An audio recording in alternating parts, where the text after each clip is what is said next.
Okay, let's take a look now at how to convert mass. It's honestly just the same. We're just looking at different conversion rates. So since we went from big to small last time, let's go from small to big.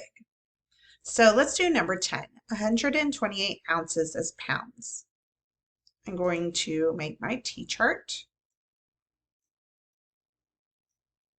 with pounds because they're the bigger measurement on the left and ounces on the right. And let's go check out the conversion rate. 1 pound is equal to 16 ounces. So I'm going to put a 1 under pound and 16 under ounces. And here we know that we would multiply by 16. Small to large or small to big, I divide. And this time we're finding the pounds when the ounces are 128.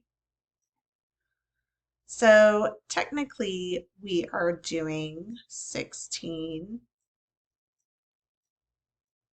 or 128 divided by 16. Well, it looks like we just need to find the multiple of 16 that is 128 because 16 cannot go into 1 and it can't go into 12. So a single digit, either 2 through 9 times 16 will be 128. So let's see what it could be. Oops, I'm doing 16. What could I multiply by 16 to get 128? Well, I know that 6 times 3 is 18, so that would give me an 8 in the ones, but I don't think 3 is big enough.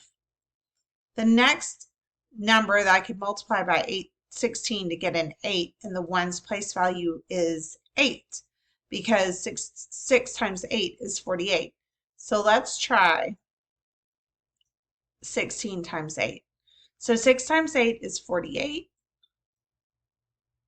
1 times 8 is 8 plus 4, and look at that, it's 12. So we know that 128 divided by 16 is 8.